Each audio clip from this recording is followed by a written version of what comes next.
안녕입니다. 오늘은 어제 새벽에 정식 승인된 알츠하이머 치료제 레켐비를 기념하기 위해서 영상을 찍어 보았고요. 알츠하이머가 치매와는 좀 다른 단어라는 점 설명해 드리기 위해서 관련된 영상도 안내 있으니까 꼭 시청해 주시길 바라고요.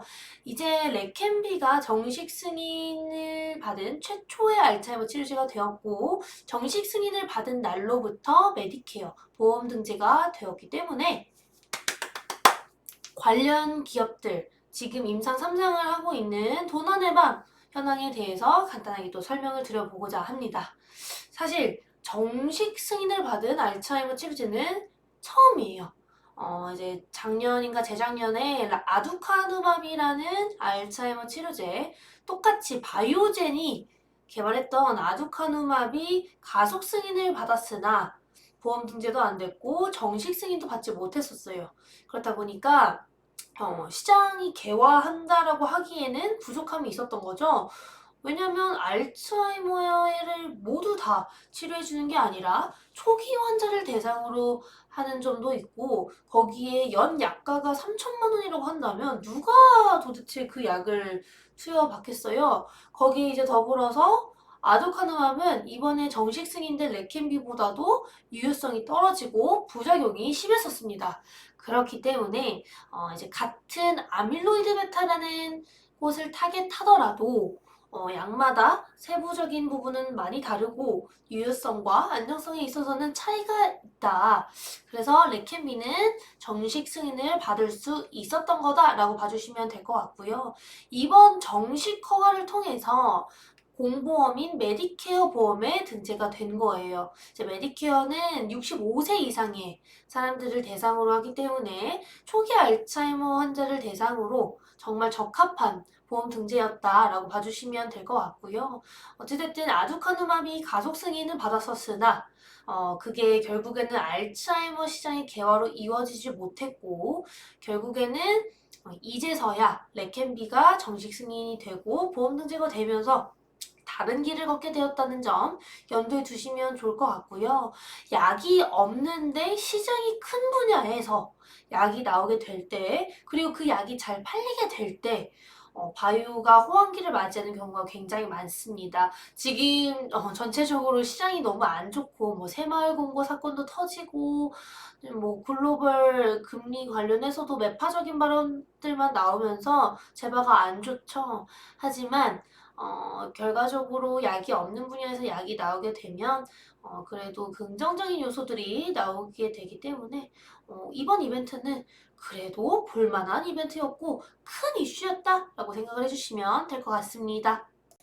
근데 여기서 또 약간 아쉬운 점이 있어요. 제가 이틀 전 영상에도 말씀을 드렸지만 투여 전에 아밀로이드 베타 관련 뇌스캔을 해야 됩니다. 결국에는 아밀로이드 베타가 어느 정도 축적되어 있는지 혹은 이제 아밀로이드 베타가 있는지 스캔을 해야 되고 진단을 하고 검사를 해야 된다는 거예요. 근데 이 PT가 너무 비싸요. 너무 비싸고 이제 100만 원이 넘는 스캔이기 때문에 이 부분에 대해서도 보험 등재를 해줄지에 대해서도 한 번 더 팔로우업을 해야 될 거라고 저는 보고 있는 상황이고요. 어찌됐든 좀 진단 부분도 같이 치료제와 함께 커가고 있는 상황이고, 이제 일라일리 같은 경우도 이제 혈액 진단을 진행 중이고, 바이오젠과 에자이도 다른 진단 방법을 이제 보험 등재와 함께 적용을 시키려고 어떻게든 할 것이기 때문에 같이 보시는 게 좋다. 결국에 치료제로 인해서 어떠한 시장이 열리게 된다면 진단 시장도 같이 커질 수밖에 없습니다. 간단하게 또 말씀을 드리자면 치료제가 약이 없는 분야에서 시판이 되거나 상용화가 되었을 때 결국에는 그 치료제를 쓰기 위한 혹은 그 보험 등재가 되어 있는 치료제를 처방받기 위해서는 그 질환을 내가 갖고 있다라는 증명을 해야 되기 때문에 진단을 해야 된다라고 생각을 해주시면 될 것 같습니다. 그래서 같이 움직인다. 항상 기억하시고요.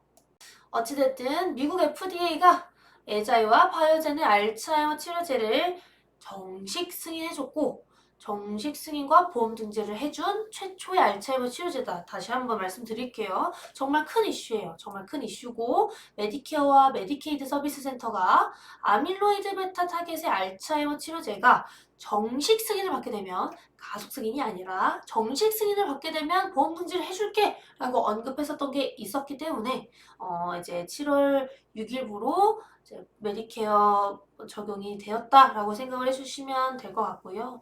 이제 레캔비는 18개월 동안 2주마다 그러니까 한 달에 2번이죠. 한 달에 2번 투여했을 때 5개월 정도 알츠하이머 진행 속도가 늦춰졌다라고 합니다. 그게 27% 정도 늦춰졌다라고 생각을 해주시면 될 것 같은데요. 이게 초기 알츠하이머 환자를 대상으로 진행을 한 거기 때문에 정말 알츠하이머라는 질환이 심각해지기 이전에 지연시켜준 거라서 유의미한 데이터였다라고 언급이 되고 있는 상황입니다. 하지만 저번 영상에 이 부분도 말씀을 드렸죠. 부작용이 심각한 거는 확실한 것 같아요. 그래서 블랙박스 경고를 했습니다. 일단 뭐 2주마다 병원에 들려서 혈관 주사를 맞아야 되는 것도 편의성이 많이 떨어지는데 뇌부종이나 뇌출혈이 임상 단계에서도 많이 보였었어요. 그래서 대뇌미세 출혈이 위약군 그러니까 이 약을 투여받지 않은 환자들 대비 몇 배가 높았었습니다. 그래서 그게 좀 아쉬웠던 부분이고 부작용이 결국에는 가장 높은 위험 경고인 블랙박스 경고를 받을 수밖에 없었던 거다. 뇌 쪽에 출혈이나 부종 같은 부작용은 사실 되게 심각한 부작용이잖아요. 그래서 임상 3상에서도 아밀로이드 관련 영상 이상 아리아 부작용이라고 하죠. 아리아 부작용이 계속 언급이 됐었고 그 부분은 지금도 여전하다. 그래서 부작용 우려는 여전하다라고 생각을 해주시면 될 것 같습니다. 그리고 약이 나온 게 어딘가요? 약이 나온 게 어디며 보험 등재가 된 게 어디냐며 저는 이번 이벤트가 정말 크다라고 보고 있는 상황이고 여기서 제가 조금 더 알츠하이머에 대해서 설명을 해드리고 싶은데 이제 우리나라는 다 뭐 치매라고만 하잖아요. 알츠하이머가 좀 생소하신 분들도 계실 거예요. 이제 치매와 알츠하이머는 같은 듯 다릅니다. 치매는 증상 중 하나로 생각하시면 될 것 같고 치매의 가장 큰 유형이 알츠하이머인 거예요. 알츠하이머가 아니더라도 정말 다양한 질환이 있습니다. 근데 이제 알츠하이머가 70% 이상을 차지하고 있기 때문에 이제 치매 이퀄 알츠하이머라고 생각을 하시는 분들이 좀 있는 거고요. 결국에는 다르다는 거는 인지를 해주시면 좋을 것 같고 알츠하이머는 퇴행성 뇌질환이기 때문에 서서히 발병을 합니다. 그래서 몇 년간에 걸쳐서 심각해지는 거죠. 처음에는 깜빡깜빡하는 수준이었다가 나중에는 움직이는 것도 힘들어질 정도라고 하시더라고요. 그래서 굉장히 심각한 질환이다 라고 봐주시면 될 것 같고요. 자, 알츠하이머를 앓는 사람들은 대부분 65세 이상입니다. 대부분 65세 이상이기 때문에 이번 메디케어 보험 적용이 많은 시장을 커버할 수 있게 되는 것이라고 생각을 해주시면 될 것 같아요. 미국에서 65세 이상의 인구 중 10% 정도가 알츠하이머를 앓는다고 알려져 있다는 것은 이번 보험 등재가 알츠하이머 치료제 시장 개화를 증명해내기에는 충분한 것이었다. 충분한 이벤트였다라고 봐주시면 될 것 같습니다. 그럼 알츠하이머란 뭔가요? 알츠하이머는 아까 말씀드린 대로 치매의 가장 흔한 원인이 되는 병입니다. 독일의 정신과 의사인 알츠하이머가 세계 최초로 치매 증상에 대해서 발표를 하면서 이런 이름이 붙여지게 된 거고요. 왼쪽이 건강한 사람의 뇌고 오른쪽이 심각한 알츠하이머를 앓고 있는 사람의 뇌예요. 확연히 봐도 오른쪽 뇌가 수축되어 있는 걸 볼 수 있고 단백질이 많이 축적이 되어 있는 걸 볼 수 있어요. 노랗잖아요. 이제 아밀로이드 베타나 타우와 같은 단백질들이 축적되고 뇌신경 세포들이 서로 신호 전달이 되지 않게 되고 손상이 되면서 뇌 자체가 죽어가는 과정이라고 생각하시면 될 것 같아요. 이제 5에서 15%, 이제 몇몇 사이트에서 보면은 한 30% 이상이 유전적인 원인이라고 하더라고요. 근데 한 70가지 정도의 유전적인 원인에 대해서 뭐 논문은 되게 많이 나왔는데 정말 확실하게 이것 때문이야 라고 나온 거는 한 3가지 정도의 유전자밖에 없다라고 합니다. 그래서 그 중에서 이제 대표적인 위험 유전자로는 아포지단백이라는 유전자형이 제일 언급이 많이 되는데요. 아포지단백이라는 거는 알고 계셔야 되는 게 이번에 레캔비가 승인이 됐잖아요. 근데 아포지단백이라는 유전자형은 이번에 레캔비가 투여 전에 아포지단백 검사를 해보라고 했을 정도로 확실한 알츠하이머의 원인이 되는 유전자라고도 알려져 있습니다. 그래서 아포지단백이나 아까 말씀드린 3가지의 유전자를 보유하고 있는 사람들은 대부분 65세 이상에서는 알츠하이머를 앓을 확률이 뭐 2배 혹은 3배 이상 높아진다라고 하더라고요. 그래서 알고 계셔야 어느 정도 대비가 가능하고 지연시킬 수 있는, 이제 뭐 아밀로이드 베타를 타겟하는 알츠하이머 치료제가 나왔으니 아밀로이드 베타가 원인인 게 확실해진 거 아니냐라고 생각하실 수 있어요. 하지만 아닙니다. 아밀로이드 베타만으로는 완치도 안 되고 정말 명확하게 치료가 될 수 없어요. 인지 능력이 저하되는 걸 밀어주는 역할은 해줄 수 있으나 정말 명확한 원인을 알 수 없기 때문에 여전히 완치는 힘든 상황입니다. 그래서 저는 중장기적으로는 병용 투여를 하는 게 더 대세가 되지 않을까라고 보고 있는 상황이고, 정말 많은 이유들이 알츠하이머나 치매를 야기하기 때문에 정말 대비를 많이 하셔야 된다. 거기에 이제 더불어서 원래 이제 면역항암제 시장도, 이거는 TMI이긴 합니다만 면역항암제 시장도 이제 키트루다가 나오면서 키트루다가 너무 퍼펙트한 항암제였잖아요. 하지만 독성이 너무 심했고 몇몇 암에는 잘 반응을 안 했었기 때문에 병용 투여를 하기 시작했고, 병용 투여를 통해서 시장을 늘려나갔고, 항암제 시장 그리고 바이오 시장 자체가 커졌습니다. 그때 바이오 호황기가 왔었죠. 알츠하이머도 마찬가지로 이번 알츠하이머 시장의 개화를 통해서 병용 투여 시장도 같이 커질 수 있을 거라고 저는 보고 있고요. 알츠하이머의 원인이 너무나 다양하기 때문에 그런 것들을 다 타깃하거나 조금씩 해결해 나가기 위해서는 결국에는 병용 투여가 답이지 않을까, 저는 그렇게 보고 있는 상황입니다.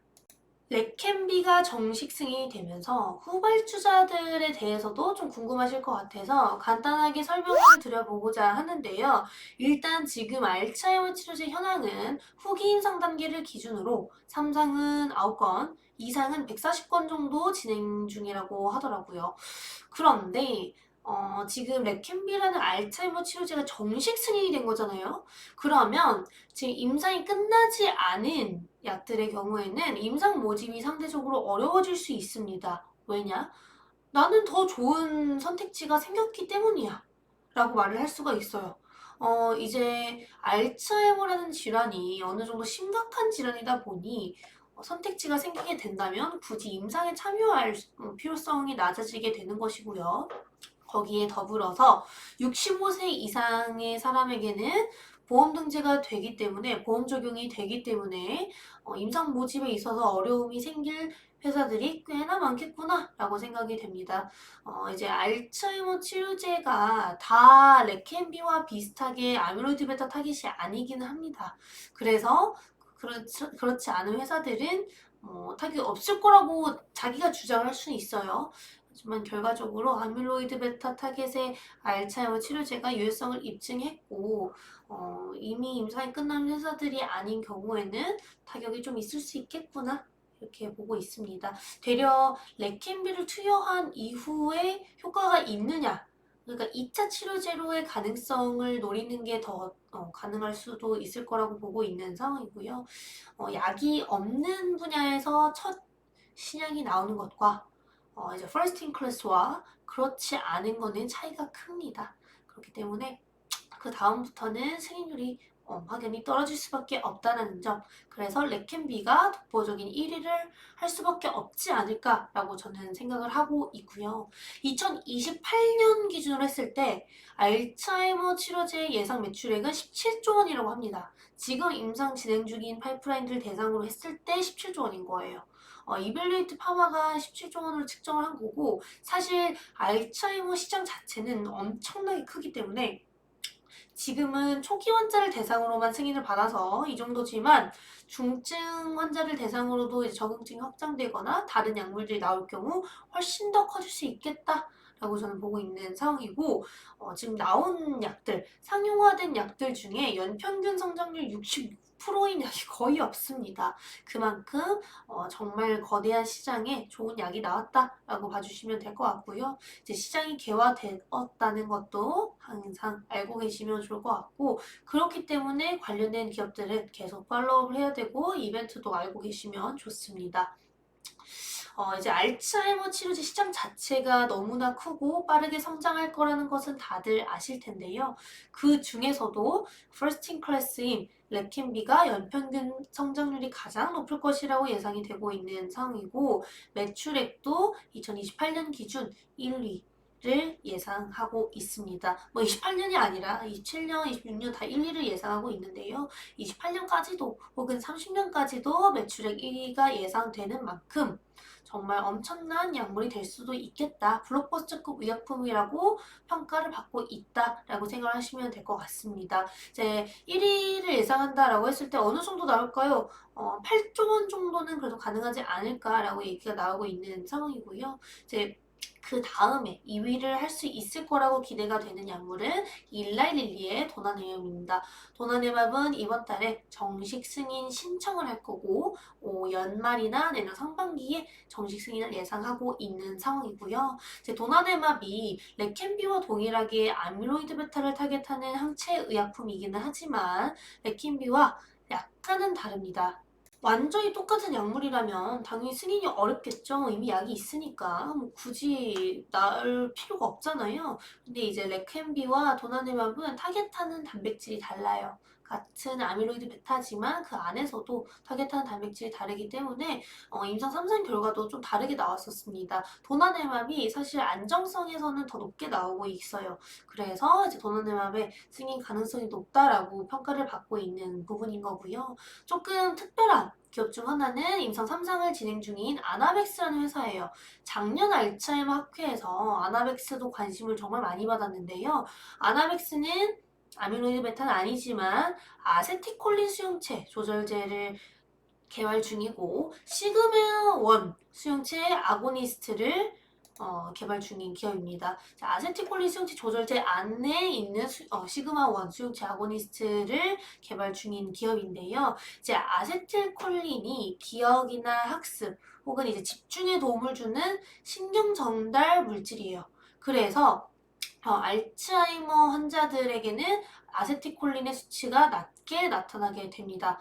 그래서 이제 아세틸콜린 신경계 기능 저하가 보여지는 거라고 생각해 주시면 될 것 같고요. 이제 기존에 알츠하이머 치료제는 없었지만 그래도 알츠하이머를 조금 지연시키는 약물들은 있었거든요. 근데 그 중 하나가 아세틸콜린 분해 요소 억제제였어요. 그만큼 기전은 명확히 나와 있는데 이제 아나빅스의 매출 추이를 보면 좀 금방 빠지더라고요. 한 2025년에 만약에 승인이 된다고 했을 때 26년부터는 성장세가 빠질 거라고 예상을 하는 전망치가 있는 걸 보면 지금 이 아세티콜린이라는 타깃이 기존에 이미 명확하게 알츠하이머라는 질환을 지연시켜주는 것은 알고 있지만 한계가 있다라는 게 기존 약물들로 어느 정도 입증이 된 것이 아닌가 이렇게 보고 있고요. 시그마1은 제가 좀 반가웠는데요. 시그마1 수용체를 억제하는 기전을 갖고 있는 약이 또 하나 더 있죠. 뇌전증 약물인 칸나비디올입니다. 칸나비디올도 시그마1 수용체에 붙어서 시그마1을 억제하면서 뇌전증 약으로서 지금 관심을 많이 받고 있는데 뇌질환에 많이 쓰이는 만큼 뭐 문제는 없겠지만 유효성이 조금 떨어질 수는 있겠다. 저는 그렇게 보고 있는 상황입니다. 또 7월 16일부터는 알츠하이머 학회가 하나 있다라고 하더라고요. 이 AAIC라는 알츠하이머 협회 학회인데요. 16일부터 20일까지 개최되는 만큼 이 이렇게도 제가 간단하게 업데이트를 드려보도록 하겠습니다. 사실 국내 기업들이 많이 참여를 하지는 않아서 국내 기업을 업데이트할 건 없는데 이제 대표적인 기업으로는 이제 NK맥스가 참여를 하게 될 거고요. 알츠하이머 환자 데이터를 오픈하게 됩니다. NK세포로 알츠하이머 환자를 치료하는 기전은 과거에 있었던 일이기는 해서 아밀로이드 베타나 아세틸콜린보다는 생소할 수 있지만 병용 투여 파트너로서는 가능하지 않을까 그렇게 생각을 하고 있습니다. 그게 아니더라도 해외 기업들 보시고 지금 전 세계적으로 알츠하이머 쪽은 어떤 연구가 가장 많이 되고 있고 이번에 관심을 받을 기전은 어떤 건지 한번 보시면 좋을 것 같습니다. 제가 오늘 정식 승인을 최초로 받은 알츠하이머 치료제 레켐비에 대해서 간단하게 설명을 드렸고요. 어느 정도 한계점이 있다라는 점, 그리고 레켐비라는 약물이 승인을 받으면서 알츠하이머 시장이 개화가 되었고 병용 투여 시장도 커질 수 있다. 병용 투여 시장이 커지면 바이오 호황기를 맞이하는 경우가 많기 때문에 그 부분 조금 기다려 보시면 좋을 것 같고요. 두 번째는 일라이릴리의 도나네맙도 연내 혹은 내년 상반기에 승인 가능성을 앞두고 있다. 그리고 세 번째는 지금 도나네맙과 레켐비가 2028년 전망 기준으로 했을 때 가장 매출액이 높을 알츠하이머 치료제로 꼽히고 있는데요. 그 두 약물이 모두 항체 의약품인 만큼 지지부진, 그러니까 성장세가 더뎌졌던 항체 의약품 시장이 다시금 한번 점프업을 할 수 있는 계기가 되었다. 그렇게 된다면 항체 의약품 CDMO 기업인 삼성바이오로직스가 좋을 수 있겠고요. 마지막으로는 진단 쪽도 약이 없는 분야에서 약이 나오게 된다면 치료제가 나오게 된다면 진단 시장도 같이 커지는 경우가 많습니다. 아직까지는 뇌 스캔이나 뇌 척수액 검사를 통해서 정말 불편한 검사를 해야만 이제 알츠하이머 치료제를 투여받을 수 있게 되는데요. 그게 아니더라도 혈액 검사로 할 수 있게 혹은 조금 더 쉬운 다른 진단 방법이 나올 수 있게끔 이제 진단 부분에 대해서 시장도 커질 수 있지 않을까라고 기대를 하고 있습니다. 뇌 스캔을 하더라도 보험 등재가 된다면 괜찮을 텐데 현재로서는 너무 비싸다 보니까 그 부분에 대한 해결책도 좀 필요해 보입니다. 그래서 이렇게 5가지 오늘 알고 가시면 좋을 것 같아요. 그리고 알츠하이머가 치매와 동일한 단어는 아니라는 것도 그냥 재밌는 상식으로 알고 가시면 좋을 것 같습니다. 오늘은 여기까지 설명을 드려보고요. 어쨌든 큰 이벤트였는데 이제 매파적인 발언들과 금리 이슈 그리고 생활 공고 이슈 전체적으로 안 좋은 이슈들이 많아서 제약바이오가 여전히 지지부진합니다. 하지만 저는 4분기 혹은 연말부터는 모든 게 다 정상화되고 좋은 이슈들이 많이 나오면서 조금은 반등할 수 있는 가능성이 있지 않을까 혹은 10월에 있는 학회부터는 기대감을 가질 만한 부분은 어느 정도 있다라고 보고 있는 상황입니다. 혹시 또 질문 있으시면 댓글로 부탁드리겠습니다. 안녕!